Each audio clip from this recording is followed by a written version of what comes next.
السلام علیکم ورحمۃ اللہ وبرکاتہ۔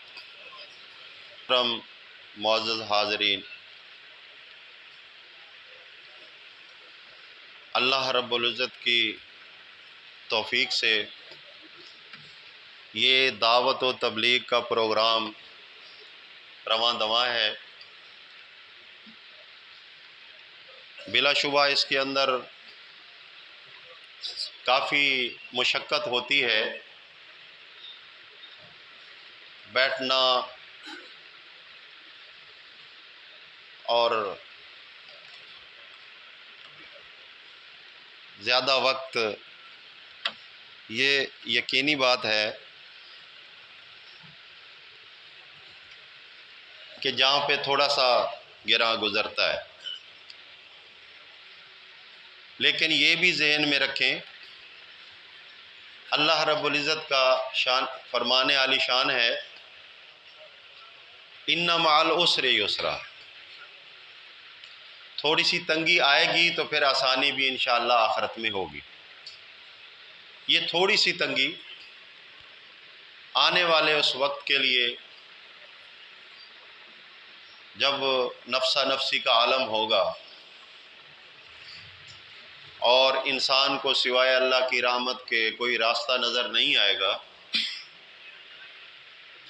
اللہ کرے کہ یہی تھوڑی سی پریشانی ہمارے لیے اللہ کے ہاں قرب کا ذریعہ بن جائے اور ہم وہاں سے امن و امان اللہ کی رحمت کو پالیں اور جہنم سے بچ جائیں۔ تو دل جمی کے ساتھ، کیونکہ پروگرام کا مطلب بھی یہی ہے کہ اپنے ساتھیوں کو الحمدللہ جو دین کو سمجھتے ہیں ان کو یاد دلایا جائے۔ تذکیر کا مطلب یہ ہوتا ہے کہ انسان سبق بھول جاتا ہے نا، جب تعلق نہ رہے تو پڑھا پڑھایا بھول جاتا ہے، تو جب اس کو یاد دلاتے رہیں گے تو وہ یاد رہے گا۔ تو ساتھیوں کو اس لیے تکلیف دی کہ آؤ مل کر اس سبق کو ایک دن کے لیے یاد کریں، اور جو ابھی ساتھی نہیں بنے لیکن مہربانی ہے ان کی، وہ حاضر ہوئے، اللہ سے دعا کرتے ہیں اللہ تعالیٰ انہیں بھی سمجھنے کی توفیق عطا فرمائے۔ میرے ذمہ جو عنوان لگایا گیا ہے اصلاح ایمان و اصلاح اعمال، اگر دیکھا جائے تو پوری شریعت کا مطلب ہی یہی ہے، سارا دین ہے اسی میں۔ تو اتنا بڑا عنوان شاید میں اس کے ساتھ وہ پورا انصاف نہ کر پاؤں، لیکن کوشش کروں گا کہ جو کچھ ہو سکے اپنے بھائیوں کے گوش گزار کر سکوں۔ تو اللہ سے دعا بھی کرتا ہوں اللہ تعالیٰ میرے دل و دماغ کو اور میری زبان کو کھولے تاکہ میں اس بات کو آپ تک پہنچا سکوں۔ پیارے بھائیوں، اہم چیز کائنات کے اندر جو سب سے بڑا انعام ہے اللہ کا، وہ ایمان ہے۔ آپ سورہ آل عمران پڑھیں گے تو اللہ فرماتے ہیں اللہ تعالیٰ نے تم پہ احسان کیا، تمہیں آگ کے کنارے تک پہنچنے کے بعد ایمان کی دولت عطا کر دی۔ کنتم علی شفا حفرۃ من النار فانقذکم منہا۔ تم بے دینی، بے عملی اور انسانیت کو چھوڑ کر اس حد تک چلے گئے تھے کہ آگ واجب ہو چکی تھی، یعنی آگ کے اوپر پہنچ چکے تھے، لیکن پھر اللہ مہربان نے رحم کیا تمہارے اوپر، تمہیں دوبارہ سے اس انسانیت کی، اس مقصد کی یاد دہانی کروا دی پیغمبروں اور کتاب کے ذریعے، اور تم بچ گئے اللہ کی مدد سے۔ تو اس آگ سے بچنے کا جو پہلا سبب اور پہلا ذریعہ ہے وہ ہے اللہ کی توحید، اللہ کی وحدانیت۔ قرآن مقدس میں ہے یا ایھا الذین آمنوا آمنوا باللہ ورسولہ۔ اب آمنو اور آمنو میں فرق کیا ہے یہ سمجھنا۔ آمنو ایک صفت بیان ہو رہی ہے، اے ایمان والو، ہم سب ایمان والے ہی ہیں نا، سب کا دعویٰ یہی ہے ہم ایمان والے ہیں، لیکن اس ایمان کے اندر کوئی کمی موجود ہے، امر کا صیغہ لگا گیا، آمنو آمنو آمنو، اے ایمان کا دعویٰ کرنے والو ایمان لاؤ، باللہ و رسولہ، اللہ کے ساتھ اور اس کے رسول کے ساتھ۔ تو مقصد کیا تھا؟ مقصد یہ تھا، اس کی تشریح دوسری آیت نے کی ہے، یا ایھا الذین آمنوا ادخلوا فی السلم کافہ۔ جو ایمان کا دعویٰ کرتے ہیں ابھی کمی ہے، پورے نہیں آئے، کسی نہ کسی سائڈ سے کمزوری ہے، تو اللہ رب العزت کا فرمان بھی ہے اور مشورہ بھی ہے۔ وہ اپنے بندوں سے محبت فرماتا ہے نا، تو اس لیے اچھے اچھے مشورے بھی دیتا ہے اپنی کتاب اور پیغمبر کے ذریعے، چاہے تو آرڈر بھی دے سکتا ہے۔ تو یہاں مشورہ دیا، آمنو آمنو، وہ کمی ڈھونڈو جو کمی تمہارے اندر موجود ہے، اس کو دور کر لو، امن میں آ جاؤ، دنیا اور آخرت کی کامیابی حاصل کر لو۔ تو آج ہم اپنی خامیاں ڈھونڈنے بیٹھے ہوئے، خوبیاں تو الحمدللہ بہت ہیں، اللہ کا شکر ہے، لیکن کبھی کبھی ایسا بھی ہوتا ہے کہ بالٹی دودھ کی بھری ہوئی ہو نا، تو پیشاب کا ایک قطرہ اس کو بگاڑنے کے لیے کافی ہوتا ہے، یا شہد کے اندر قطرہ زہر کا ٹپکا دو تو وہ شہد نہیں رہتا۔ تو اسی طرح سے ہم نے یہ فکر کرنی ہے کہ کیا وہ ناجی ایمان، کامیاب ایمان، اگر ابھی تک اس تک ہم نہیں پہنچے ہیں تو پھر دوڑ لگا کر اس تک پہنچے، ورنہ زندگی کا کوئی پتہ نہیں۔ فی زمانہ جو کچھ چل رہا ہے، اسلام کو جزوی طور پہ لیا گیا ہے، اسلام کے جزوں کو مانا جا رہا ہے، کلہم اسلام کے اندر الا ماشاء اللہ، بہت کم لوگ ہیں۔ مثال کے طور پر اللہ رب العزت فرماتے تعاونوا علی البر والتقوی، تعاون کرو نیکی اور بھلائی کے کام کے اندر، ولا تعاونوا علی الاثم والعدوان، گناہ اور زیادتی کے کام کے اندر تعاون نہ کرو۔ اگر ہم ایمان والے ہیں، امن میں آ چکے ہیں، تو امن والا امن کو پسند کرتا ہے، فساد کو پسند نہیں کرتا۔ تو کیا ہماری فیور، ہماری محبت، ہمارا التفاق ان لوگوں کے ساتھ کیوں ہو رہا ہے جو امر بالمعروف نہی عن المنکر کے خلاف ہیں؟ جانتے بھی ہیں ہم، جس کو اللہ کی کتاب برائی کہتی ہے اور وہ برائی معاشرے کے اندر ہو رہی ہے، آپ بھی برائی کہتے ہو، لیکن اس برائی کو برائی کہہ کر ہٹنے کی بجائے کسی نہ کسی طرح سے اس کے اندر لت پت ہو جاتے ہو، تو یہ ہے آمنو باللہ ورسولہ۔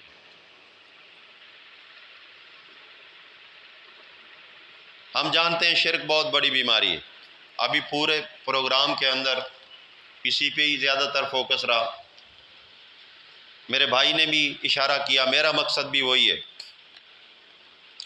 شرک بالذات جو ہے سارے مسلمان سمجھتے ہیں کہ ہم عیسائیوں والا شرک نہیں کرتے، ہم یہودیوں والا شرک نہیں کرتے، انہوں نے شرک بالذات کیا تھا۔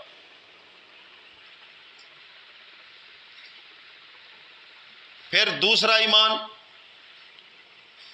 شرک تماثیل والا، تصویروں والا، جن کو بت کہہ دیتے، سارے مسلمان وہ بھی نہیں کرتے، کسی طرح سے بھی کوئی بھی بت کے حق میں نہیں ہوگا۔ اب ہم دیکھتے ہیں کہ کیا قرآن مبین نے صرف ہمیں شرک فی الذات سے روکا ہے، یا اس کے علاوہ بھی بہت گہرے اور عمیق قسم کے شرک موجود ہیں جن کی ہمیں خبر ہی نہیں۔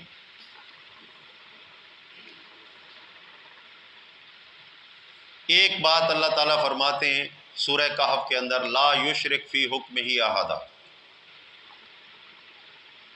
اللہ کے حکم کے مقابلہ کے اندر کسی کو شریک نہیں کرنا۔ اب اللہ کا حکم کیا ہے؟ ڈائریکٹ ہمارے اوپر کو وہی تھوڑی آتی ہے۔ اللہ کا حکم ہمارے سامنے کیا ہے؟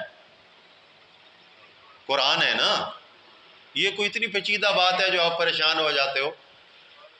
اللہ کا حکم ہمارے سامنے کیا ہے؟ قرآن ہے۔ اب قرآن مبین کے اندر جو حکم آ گیا وہی فائنل ہے۔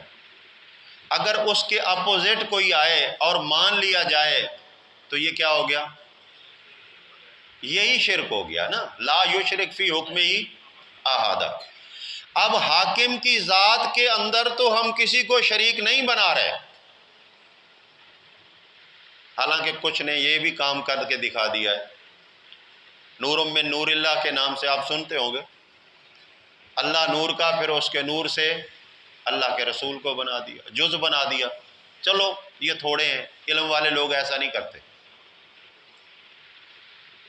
اب جہاں علم والوں کو مار پڑ رہی ہے وہ جگہ دیکھو۔ اللہ رب العزت نے ایک حکم دے دیا، ان الذین تدعون من دون اللہ، جن کو تم اللہ کے علاوہ پکارتے ہو۔ یہاں کہا جاتا ہے یہ اس وقت کی بات ہے جب رسول اللہ صلی اللہ علیہ وسلم کافروں کے سے مخاطب تھے۔ رسول اللہ کافروں سے مخاطب تھا، قرآن آپ سے مخاطب ہے، اس لیے یہ قیامت تک تدعو نہیں آئے گا،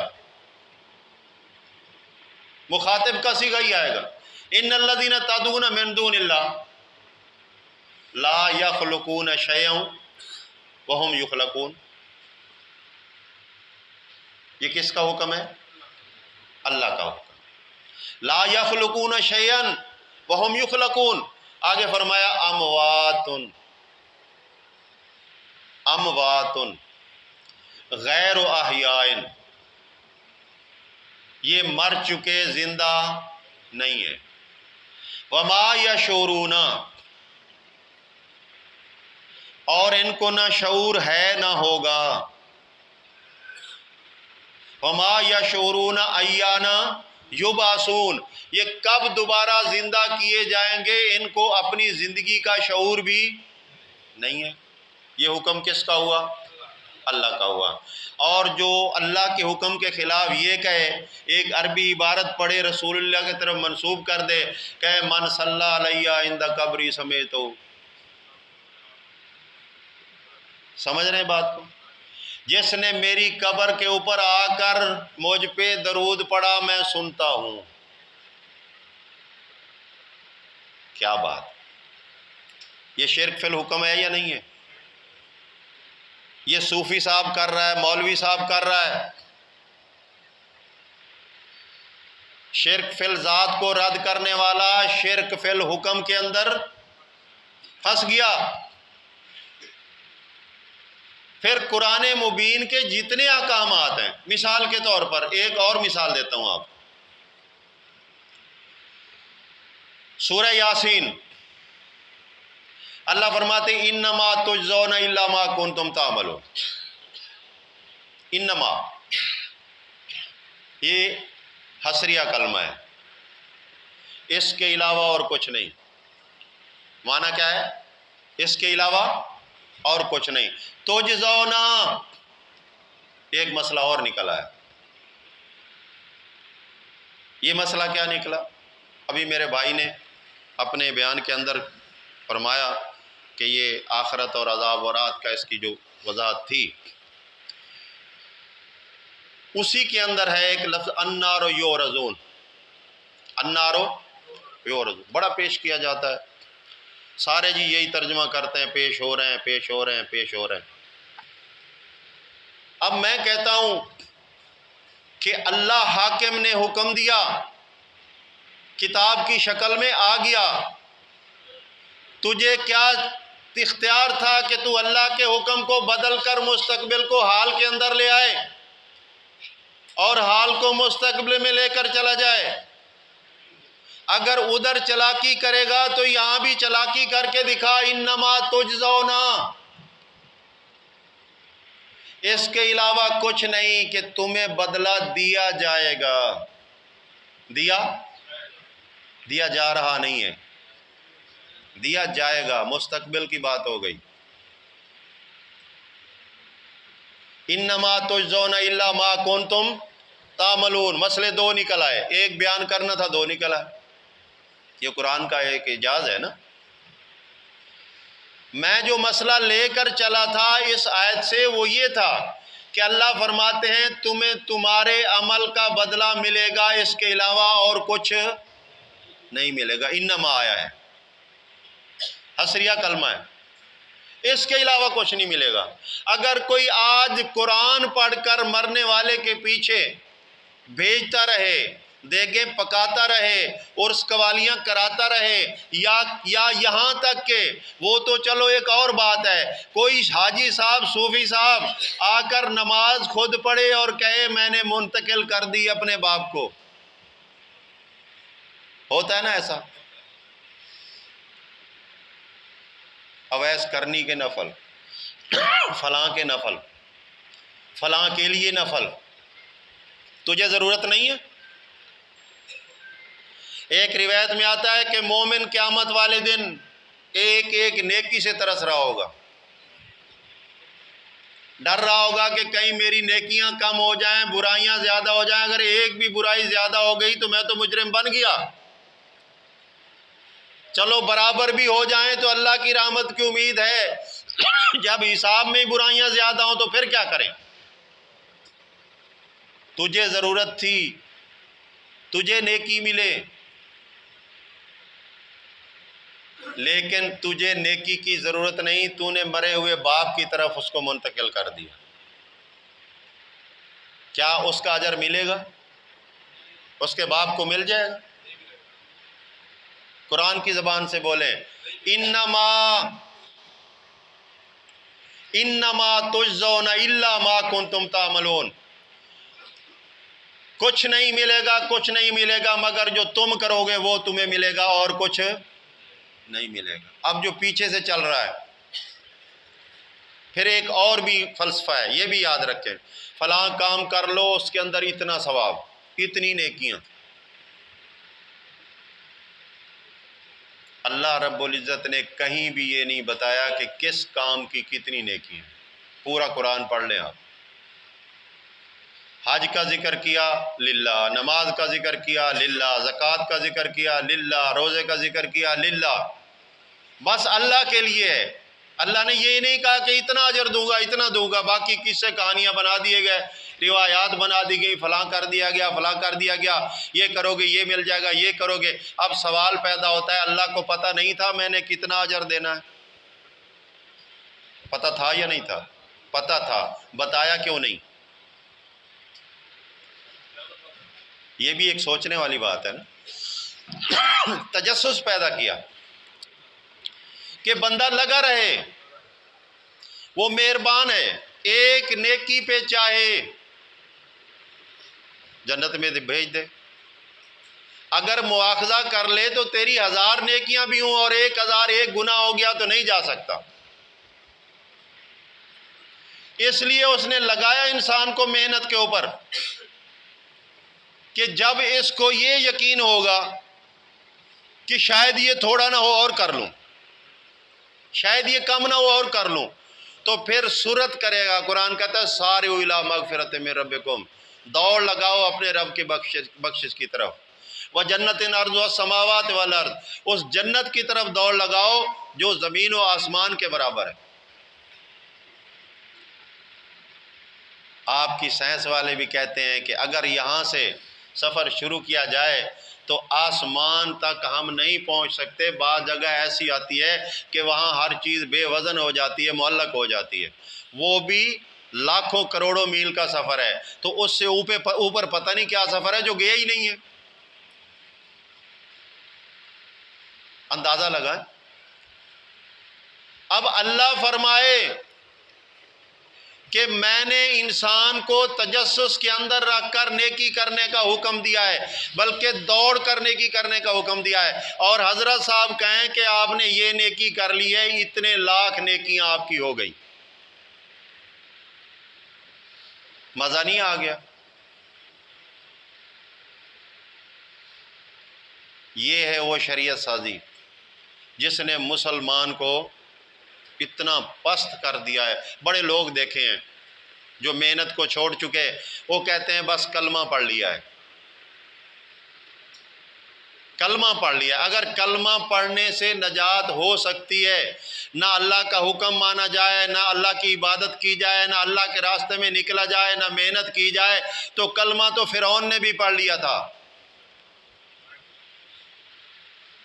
چلو کلمہ تو پڑھ لیا. آج ہماری جو دعا ہوتی ہے نا سب سے بڑی, اللہ مرتے ہوئے کلمہ نصیب کرے. مرتے ہوئے, اس کا مطلب یہ جس طرح فرعون برباد ہوا یہ بھی ہو جائے. یعنی مرنے سے پہلے کلمہ نہ پڑھے, مرتے ہوئے کلمہ پڑھے. عقل کی مت ماری گئی. اور بھائی اللہ کلمہ سمجھنے کی توفیق دے. پڑھنے والے بہت ہیں, کلمہ بھی پڑھا جا رہا ہے.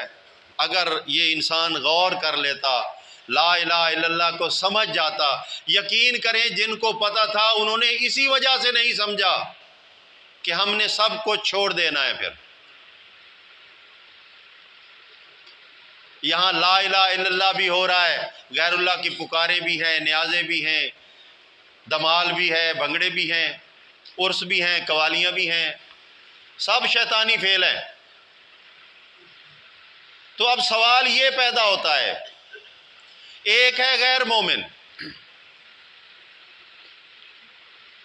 ایک ہے مومن, اس کے درمیان فرق ہونا چاہیے یا نہیں ہونا چاہیے؟ میری بات نہ کریں, قرآن کی بات کریں.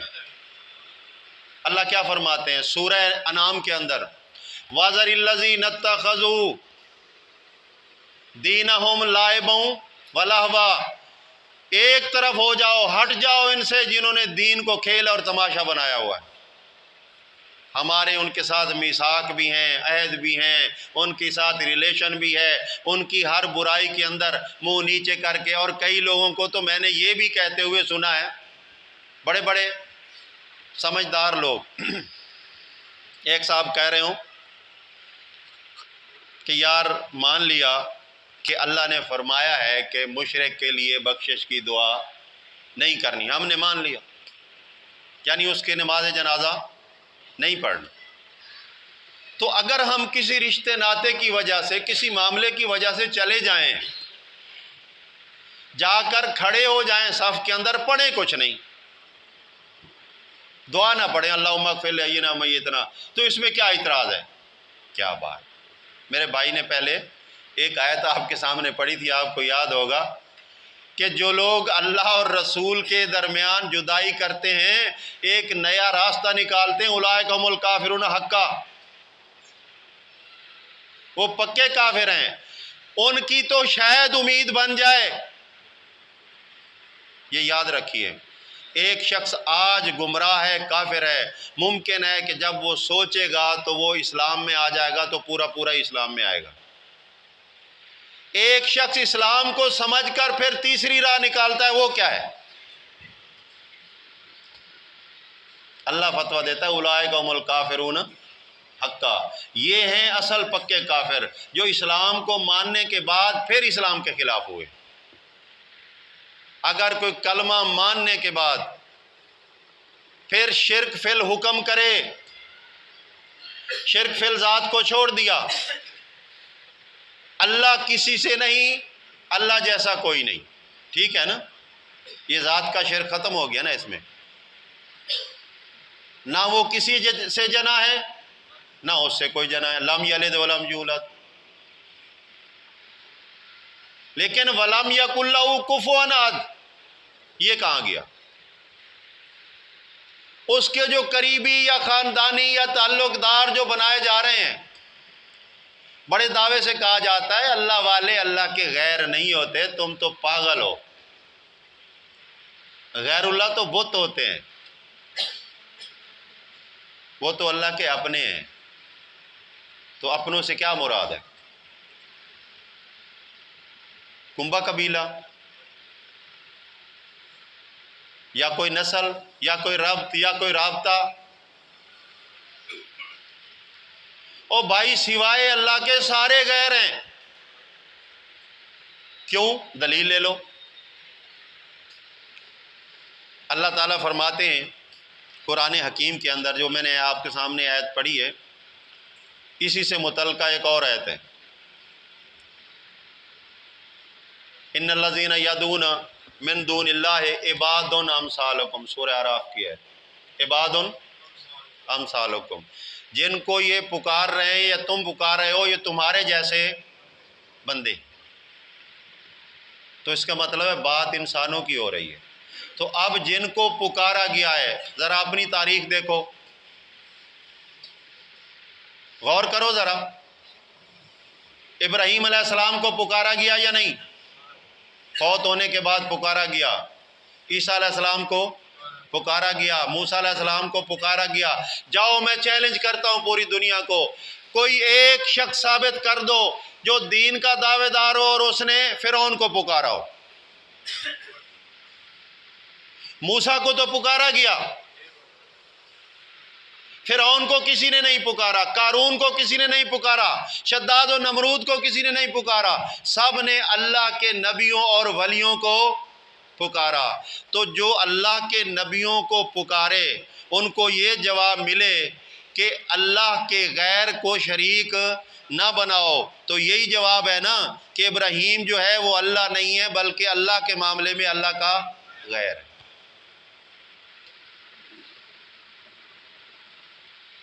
اب اسی معیار سے ذرا آگے چلتے ہیں. میں آپ کے سامنے سورہ بقرہ کی ایک آیت رکھنا چاہتا ہوں، بڑی تفصیلی آیت ہے، اور اس آیت کے تناظر میں ہم نے اپنے آپ کو پیش کرنا ہے. اللہ فرماتے ہیں لیس البر، نیکی صرف یہ نہیں ہے، ان تولوا وجوہکم، کہ تم پھیر لو اپنے منہوں کو، قبل المشرق والمغرب، مشرق کی طرف یعنی منہ پھیرو قبلہ سمجھتے ہوئے، یا مغرب کی طرف منہ پھیرو. تو اس میں بھی ایک عجیب سا اختلاف ہوتا ہے. حالانکہ حقیقت یہ ہے کہ آج ہم مشرق کی طرف ہیں، ہم نماز پڑھیں گے تو کس طرف منہ کریں گے؟ مغرب کی طرف. اگر کوئی بیت اللہ کی پرلی سائڈ پہ ہے تو جب وہ نماز پڑھے گا تو منہ کدھر کرے گا؟ مشرق کی طرف. اللہ نے تو ساری سمتیں بتائی ہیں، بات صاف ہے. لیکن جن کے دلوں میں ٹیڑھ ہوتا ہے وہ لازمی بات ہے ٹیڑھی بات سمجھتے بھی ہیں، کرتے بھی ہیں. قبل المشرق والمغرب. اب نمازیں پڑھی جا رہی ہیں پرلی طرف سے بھی، ادھر والی طرف سے بھی، شمال سے بھی، جنوب سے بھی نمازیں پڑھی جا رہی ہیں، منہ ادھر کیے جا رہے ہیں. لیکن اللہ کا فتویٰ کیا ہے؟ لیس البر، یہ ابھی نیکی نہیں بنی. کوئی وجہ تو ہوگی. اللہ خود فرماتا ہے اقیم الصلاۃ لذکری، میرے ذکر کے لیے، میری یاد کے لیے، میرے ڈر کے لیے، کسی معنی میں بھی آپ لے لیں، صلاۃ قائم کرو. امر کا صیغہ ہے، حکم ہے، آرڈر ہے. لیکن اگر کوئی کر رہا ہے تو اللہ فرما رہا ہے لیس البر. کیا وجہ ہے؟ اللہ رب العزت وجہ فرما رہے ہیں وَلَٰكِنَّ الْبِرَّ، لیکن نیکی اصل ہے کیا؟ من آمن باللہ. عنوان کیا تھا؟ اصلاح ایمان و اصلاح اعمال، یہی عنوان تھا نا. من آمن باللہ، یہاں من عام ہے. دنیا کے کسی کونے کے اندر بھی جو اللہ کا مطلوب ایمان رکھے گا وہی ناجی اور کامیاب ہوگا. اس میں عرب عجم کی کسی کی کوئی گنجائش باقی نہیں ہے. من آمن باللہ. اب ایمان کا ایک مفہوم یہ بھی ہے کہ یقین رکھے اللہ کے ساتھ. جو ہمارے مسلمان بھائی وسیلے کا یقین رکھتے ہیں، وسیلہ تو کہتے ہیں سبب کو، ٹھیک ہے. سبب کیا ہوتا ہے؟ سبب وہ ہوتا ہے جو آپ کے سامنے ہو، آپ اس سبب کو استعمال کر سکیں، یہی وسیلہ ہوتا ہے نا. ایک وسیلہ کا معنی قرب بھی ہوتا ہے، قریب ہونا. اب سوال یہ پیدا ہوتا ہے کہ جو وسیلہ ہم اردو میں استعمال کر رہے ہیں، سبب ذریعہ، تو وہ سبب ذریعہ اگر ہوگا، اس لائق ہوگا تو استعمال کیا جائے گا. زندے کو اگر آپ ایک ذریعے کے طور پہ استعمال کرتے ہیں کہ جناب مجھے آپ روڈ تک پہنچا دیں، تو کوئی شرک نہیں ہے، سبب موجود ہے. اگر آپ کسی فوت شدہ کو سبب کے طور پہ پیش کرتے ہیں تو روڈ تک تو دور جانا ہے، 1 انچ کا 1000واں حصہ بھی وہ آپ کے کسی کام نہیں آ سکتا. یہ ہے یقین، اس کو کہتے ہیں یقین. ایمان کے دعوے بہت کرتے ہیں لوگ، سارے کرتے. اکثر لوگ بڑے فتوے دیتے ہو، یار جو کلمہ پڑھ لے پھر تم اس کو بھی کافر کہتے ہو. یار سارے کلمہ پڑھتے ہیں، سارے مسلمان ہیں، یار تم ان کے جنازے کیوں نہیں پڑھتے؟ یہ ثواب کے لیے جو مجلسیں مسلمان برکات والی مجلسیں کرتے ہیں، تم اس میں کیوں نہیں آتے؟ سوال ہوتے ہیں نا. اب ایک حد تک تو ہم متفق ہیں کہ جو کلمہ پڑھ لے وہ مسلمان ہو گیا،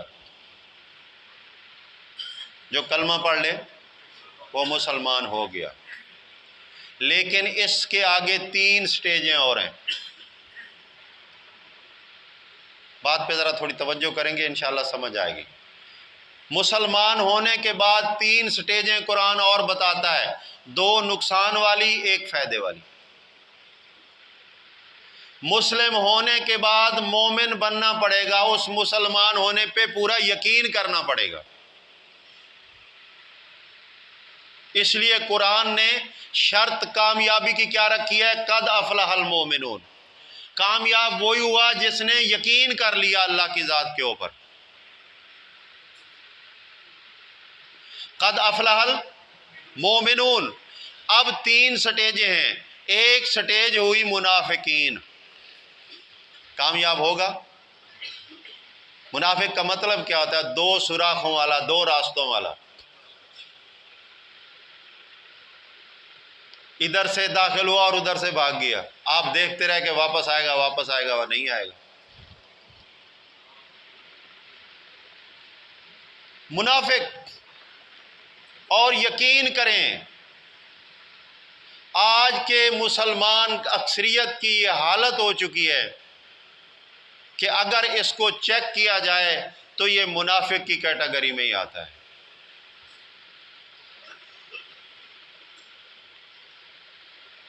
وہ ایک شاعر کہتا ہے نا، زبان سے کہہ بھی دیا لا الہ تو کیا حاصل، دل و نگاہ مسلمان ہی تو کچھ بھی نہیں. اب دل اور نگاہ نے تصدیق کرنی ہے کہ تو مسلمان ہے یا غیر مسلم ہے. سوال پیدا ہو گیا کہ مسلمان تو ہو گیا، لیکن اب آگے جو 3 کیٹیگری ہیں ان کے اندر سے بھی پار نکلے گا تو پھر بات بنے گی نا. ایک ہو گیا منافق، دوسرا کون ہو گیا؟ مشرک. یہ دونوں کلمہ پڑھنے کے بعد بنتے ہیں، پہلے نہیں بنتے. یہ دونوں کلمہ پڑھنے کے بعد بنتے ہیں۔ اب تیسرا جو تھا وہ ہو گیا مومن، تو نجات کا وعدہ کس کے ساتھ؟ مومن کے ساتھ۔ اب مشرک کے لیے بھی نس قطعی موجود ہے اور منافق کے لیے بھی نس قطعی موجود ہے۔ اگر آپ دیکھیں اللہ کے رسول صلی اللہ علیہ وسلم کو حکم دے کر فرمایا کہ اگر ان تستغفر لهم 70 مرۃ لن یغفر اللہ لهم، اگر 70 بار بھی منافق کی بخشش مانگو گے تو میں معاف نہیں کروں گا۔ لیکن مقابلہ کرنے والوں کے بھی کیا کمال ہے، رسول اللہ صلی اللہ علیہ وسلم کی طرف قول منسوب کر کے روایت گھڑ ماری اور کہا اللہ نے مجھے 70 بار منع کیا ہے، میں 71 بار بخشش مانگ لوں۔ یہ مقابلہ ہے یا نہیں اللہ کے ساتھ؟ اہمیت کو نہیں سمجھا گیا۔ اب دوسرے کی باری آئی، اللہ فرماتا ہے ما کان للنبی والذین آمنوا ان یستغفروا للمشرکین، نبی کو بھی اجازت نہیں، مومن کو بھی اجازت نہیں ہے کہ وہ بخشش مانگے۔ کس کے لیے؟ جو اللہ کا شریک بنائے، حصے دار بنائے، بھائی وال بنائے، اللہ کے غیر سے اس کا اپنا بنا دے۔ ولو کانوا اولی قربا، چاہے رشتہ دار کیوں نہ ہو، ماں باپ کیوں نہ ہو، بہن بھائی کیوں نہ ہو، بیوی بیٹا کیوں نہ ہو۔ اسی لیے تو قرآن نے فرق واضح کیا ہے، اپنا خون اپنا بیٹا۔ نوح علیہ السلام کا واقعہ آپ کے سامنے موجود ہے۔ اللہ تعالیٰ سے جب وہ سوال کرتے ہیں یا رب ان ابنی من اہلی، اے اللہ یہ میرے اہل میں سے میرا اپنا ہے، مطلب کیا ہے؟ میرا بیٹا میرا اپنا ہے۔ ان وعدک الحق، تیرا وعدہ سچا تھا کہ میں تیرے اپنوں کو بچاؤں گا۔ جواب کیا ملتا ہے؟ دیکھو بیٹا ہے، باپ ہے، جواب اللہ جو دے رہے ہیں یہاں سے ہی مسئلہ سمجھ آ جاتا ہے، کوئی سمجھنے والا ہو۔ فرمایا یا نوح،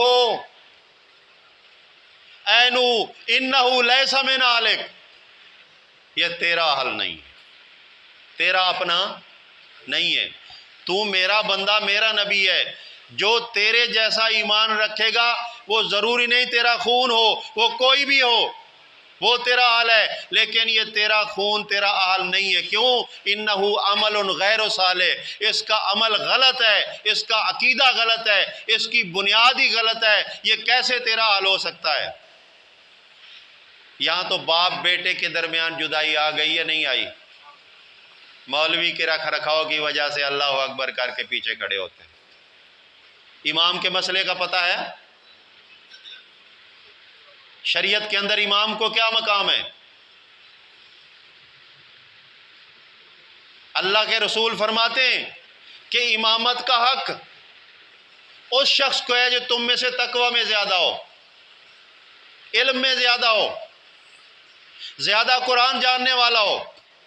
تم میں سے کن کو خطاب ہے؟ کافروں کو نہیں، مشرکوں کو نہیں، صحابہ کو کہا، اور صحابہ سارے مومن تھے یا نہیں تھے؟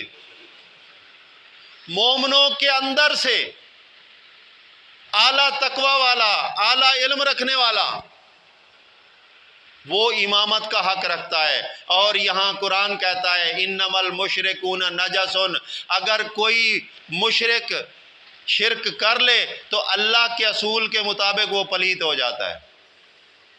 انما المشرکون نجس، یہاں مومن رکھ رکھاؤ کے لیے اللہ اکبر کہہ کے پیچھے کھڑا ہوا ہے۔ ہمیں بھی کہتے ہیں وہ یار نماز پڑھ لیا کرو، کیا فرق ہے؟ کیا فرق پڑتا ہے؟ وہ کس لیے پڑھی؟ سوال پیدا ہوتا ہے نماز کس لیے پڑھی، مقصد کیا تھا؟ مقصد تھا کہ اللہ کی عبادت کی جائے، ایسا ہی ہے؟ نہیں، نماز اللہ کی عبادت، بڑی اہم عبادت جو ہر پیغمبر نے کی۔ اب اس عبادت کو کروانے والا جو ہیڈ بنایا جائے وہ پلیت ہو، اس سے تو لاکھ درجہ بہتر ہے کہ تو اکیلا اپنے رب کی عبادت کر لے۔ پھر قرآن نے کہا من یکفر بالطاغوت، طاغوت کہتے کسے؟ یہ سمجھتے ہیں پتہ نہیں طاغوت ہندو کو کہتے ہوں گے، کئیوں نے طاغوت کا معنی ابلیس پہ کر دیا۔ تلک حدود اللہ، اللہ فرماتا ہے یہ قرآن میری حدیں ہیں، اس کی آیات میری حدیں ہیں۔ من یتعدی حدود اللہ، جو اللہ کی حدوں سے آگے نکلے، فاولئک هم الظالمون، وہی ظالم ہے، وہی طاغوت ہے۔ تو آج یہ سارا فساد مولوی صاحب کا نہیں تو اور کس کا ہے؟ فرقوں کا سبب کیا ہے؟ قوم کے اندر جنگ و جدال، مولوی مال بٹور بٹور کر بڑی مشکل سے مولوی نے 10 سال لگائے، سند حاصل کر لی۔ جب سند حاصل کری تو شاید اچھے کپڑے بھی نہیں تھے، لیکن 10 سال بعد مولوی کوٹھی بھی بنا گیا، لمبی ساری گاڑی بھی ہے، 5-4 دکانیں بھی خرید لی۔ 40 سال ہو گئے بابا جی، تو بوڑھا ہو گیا، زمین بھی تیری ہے، ایک مکان بنانا تیرے لیے مشکل ہو گیا۔ زندگی میں ایک بار مکان بنایا تو دوبارہ تو بنا نہیں سکتا، ذرائع تیرے پاس موجود ہیں۔ مولوی نے 10 سال میں ایسا کارنامہ کر کے دکھا دیا، تجھے سمجھ نہیں آئی؟ لیکن پھر بھی اللہ اکبر، وہ جی ہمارا امام، ہمارا مولوی۔ پھر اگر تو اس کا مقتدی ہے، تو اس کا ساتھی ہے، تو مومن نہ تیرے ساتھی ہیں نہ تو مومنوں کا ساتھی ہے۔ ما لکم لا ترجون للہ وقارا، کیا اللہ کا کوئی وقار نہیں؟ وہ ساری باتیں تو اللہ کا وقار سامنے رکھ کر کی جا رہی تھی۔ اگر اللہ کے وقار کو ٹھیس پہنچانے والا، فرقہ باز، قوم کو لوٹنے والا، اللہ کی کتاب کو بدلنے والا، مختلف جھوٹے قصے بیان کر کے واہ واہ کروانے والا، یہ گا گا کر لوگوں کو خوش کرنے والا، دیکھے ہیں نا مولوی بڑے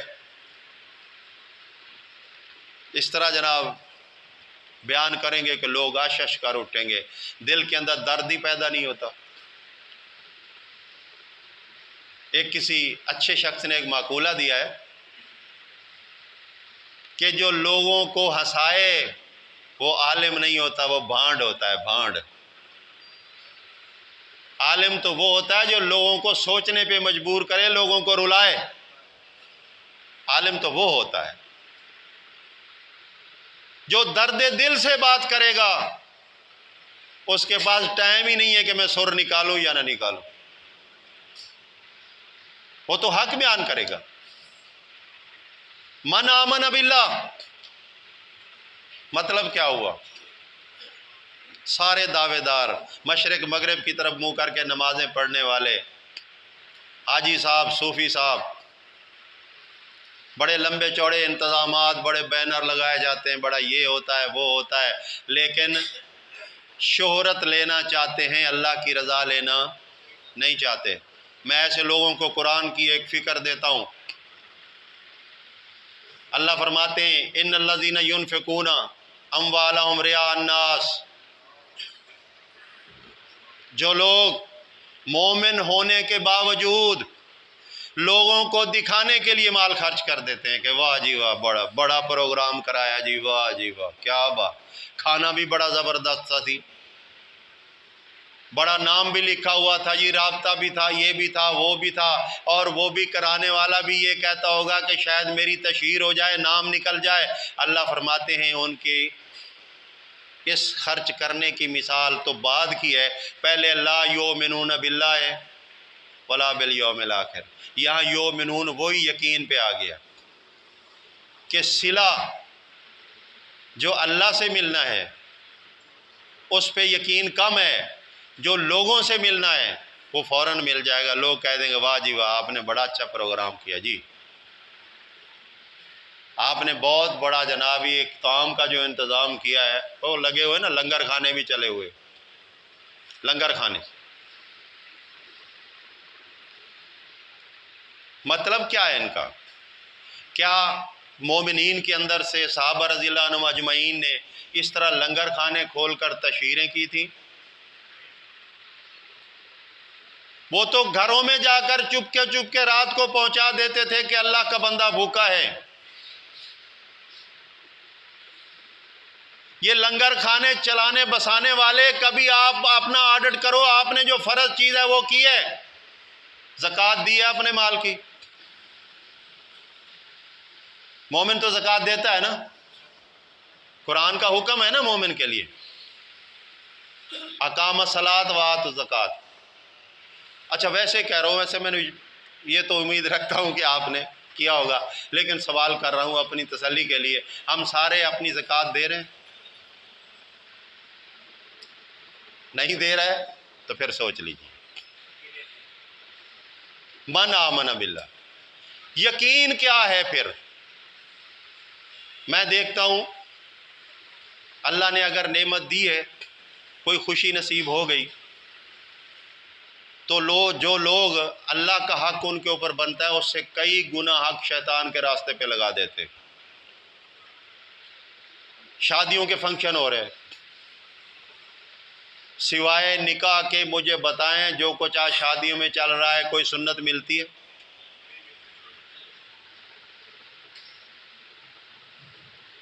ذرا بتائیں، سوچ کر بتائیں۔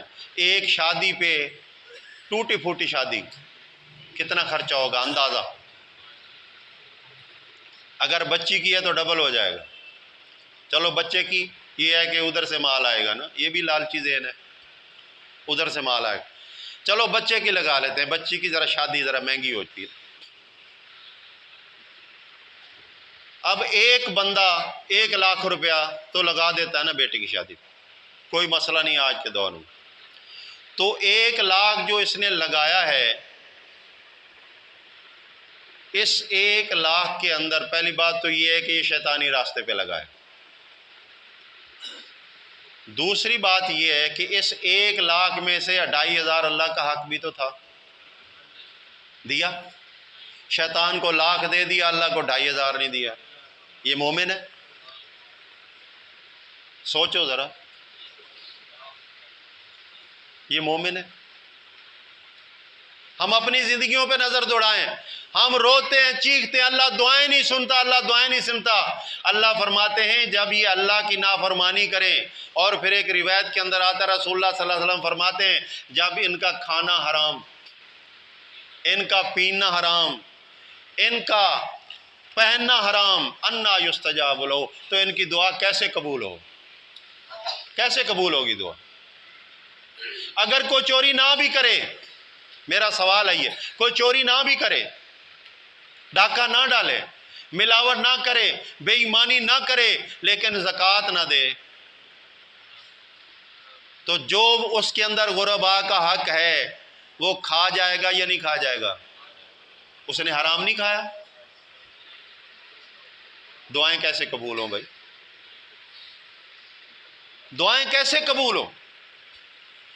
من آمن باللہ، چیلنج سے بات کی ہے، جو بھی کوئی اللہ پہ یقین کرتا ہوا، یہ بات مانتا ہوا اس دائرے کے اندر آئے گا، پھر اگلی بات شروع ہو جاتی ہے، کیونکہ اصلاح ایمان اور اصلاح اعمال ٹاپک یہی ہے نا، یاد ہے؟ والیوم الآخر۔ ایک تو یہ ہے کہ ایک دور ایسا تھا کچھ لوگوں نے کہا ہاذہ الدنیا نموت و نحیا وما نحن بمبعوثین، یہ دنیا کی زندگی ہے، اسی میں ہم جیتے ہیں مرتے ہیں، دوبارہ زندہ نہیں ہوں گے۔ ایک تو ایمان بالآخرت ان کے لیے بھی ہے کہ جس اللہ نے پہلے پیدا کیا ہے دوبارہ بھی وہی پیدا کرے گا، لیکن یہ آخرت مسلمان کے لیے بھی ہے، وہ تو کافر کی بات تھی، مسلمان کے لیے بھی ہے۔ اگر یہ آخرت کو مانتا ہے تو آخرت کے لیے کرتا کچھ کیوں نہیں؟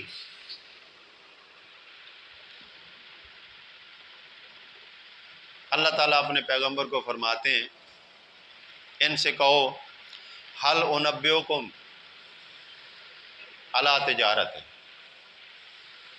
میں تمہیں ایک ایسی تجارت نہ بتاؤں؟ کرتے ہو تم بھی کاروبار، تجارتیں کرتے ہو، مال کماتے ہو،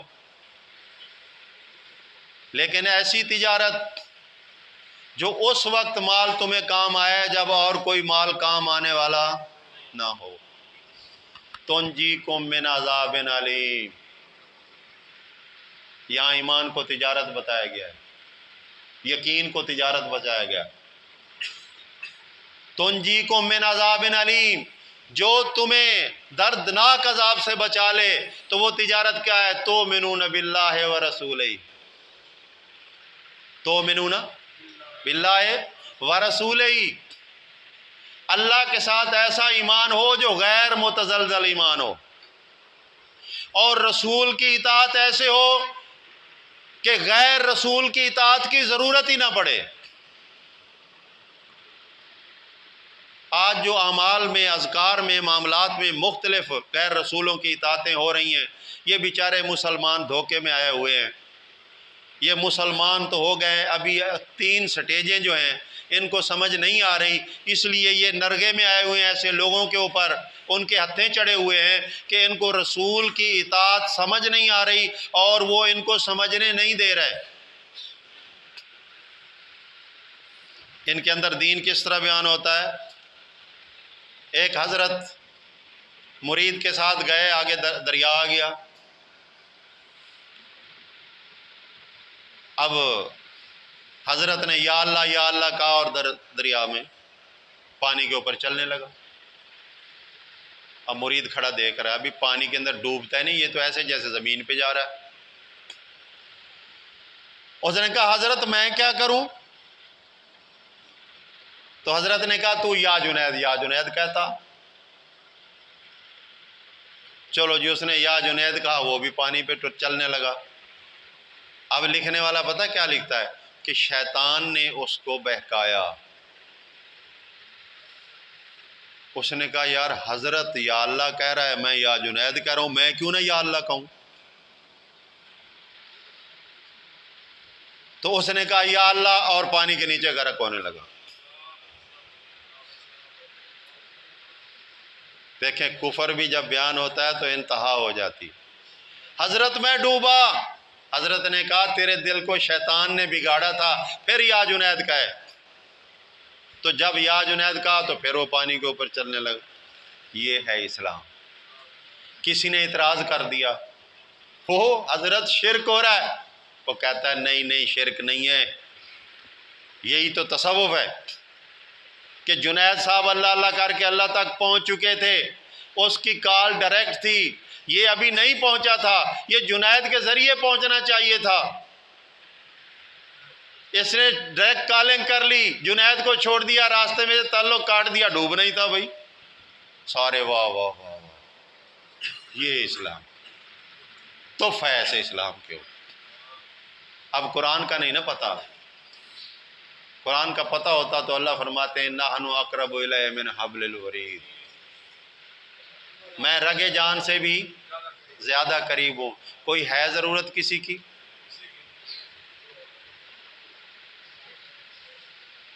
ہم اپنے اس بیمار ایمان کو ٹھیک کریں، اصلاح ایمان کریں، ایمان بیمار ہو چکا ہے، اور اس کی بڑی بیماری پتہ کیا ہے؟ وہ پہلی تو ہے یہ اکابر پرستی۔ میں نے دیکھا ہے موحد لوگ بھی ہیں الحمدللہ، لیکن وہ اڑ جاتے ہیں کہ ہمارے بزرگ نے جو کہہ دیا سو، ہمارے بزرگ نے جو کہہ دیا۔ یہ وہی مثال ہے جس کو آپ بھی اور ہم بھی کہتے ہیں کہ یہ جاہل ہیں، بے علم ہیں، ان کو تو پتہ ہی نہیں ہے، یہ تو پیر پرست ہیں، ملا پرست ہیں، یہ اس پہ فتوے دیتے ہیں اور وجہ بیان کرتے ہیں کہ یہ تو لکیر کے فقیر ہیں بیچارے، ان کو کیا پتہ تھا۔ اور آپ حضرت کیسے لکیر کے فقیر نہیں ہو؟ آپ کے سامنے اللہ کی کتاب فیصلہ کون رکھی گئی؟ من لم یحکم بما انزل اللہ فاولئک هم الکافرون،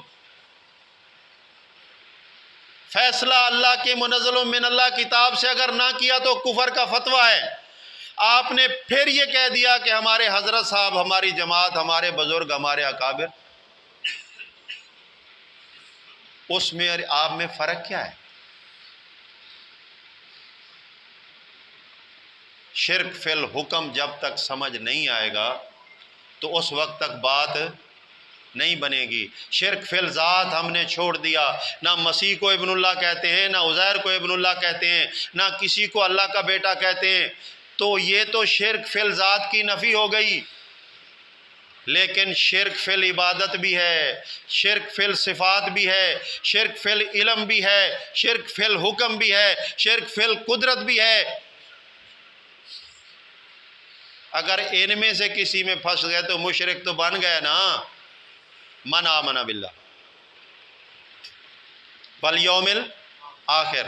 اب اگلی بات، آخرت کے لیے بھائی اللہ کی عبادت کرنی پڑے گی، اللہ کے راستے میں مال خرچ کرنا پڑے گا، اور قرآن حکیم جہاں بھی جو ہے نا ایمان کا تذکرہ کرتا ہے وہاں عمل صالح کا ذکر بھی ضرور کرتا ہے۔ آمنوا وعملوا الصالحات، جتنی بار قرآن میں ایمان کا ذکر ہے اتنی بار ہی اعمال صالح کا ذکر ہے۔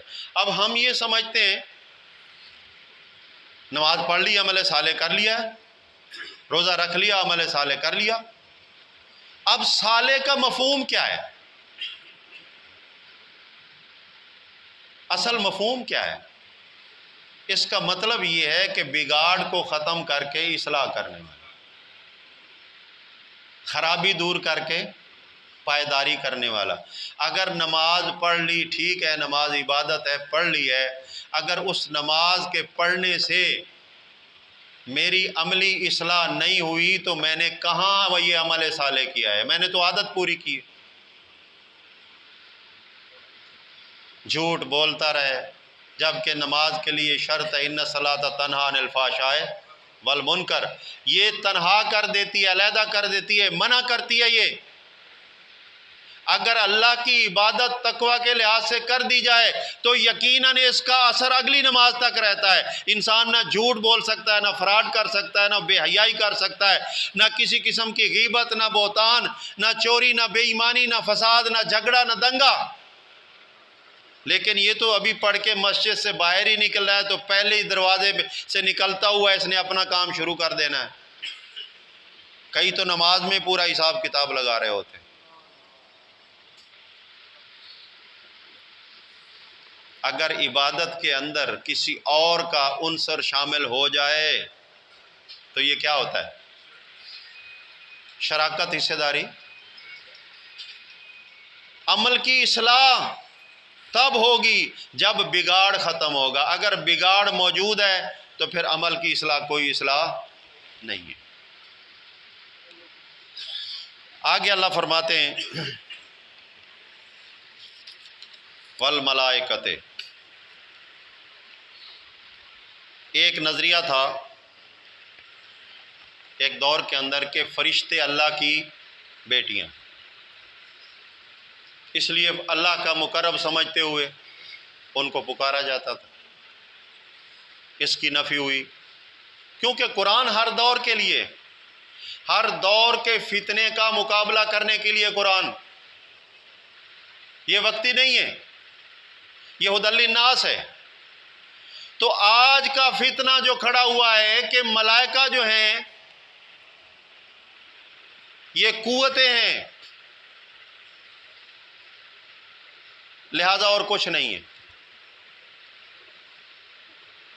یہ کوئی ایسی مخلوق نہیں ہے۔ اچھا، پھر اگر یہ پھنستے ہیں تو پھر کیا کرتے ہیں؟ یہ جو قوت، یہ سورج بھی ملک ہے، آسمان بھی ملک ہے، زمین بھی ملک ہے۔ اچھا ٹھیک ہے، مان جاتے ہیں، آپ کی بات مان جاتے ہیں، لیکن اس کے علاوہ بھی کوئی اور ملک ہیں۔ اللہ فرماتا ہے تنزل الملائکۃ، فرشتے نازل ہوتے ہیں۔ کبھی یہ آسمان نیچے اترا ہے؟ بتاؤ نا، سورج نیچے اترا ہو؟ ہاں، ایک گپ تو موجود ہے، گپ سنی ہوگی نا آپ نے، یہی ملتان کی گپ ہے کہ تو بھی شمس اور میں بھی شمس، آجا میں نے بوٹی بوننی ہے، تو شمس نیچے آ گیا۔ اگر یہ عقیدہ ہے تو پھر تو ٹھیک ہے، وگرنہ اللہ فرماتے ہیں والشمس تجری لمستقر لہا ذالک تقدیر العزیز العلیم، یہ سورج جو چل رہا ہے اس کا مستقر اللہ نے بنایا ہے، اور اس کی مستقر کی تقدیر بنانے والا بھی اللہ ہے، عزیز، زبردست، علیم، بہت زیادہ جاننے والا۔ تو بھائی ملائکہ اترتے بھی ہیں، پھر تار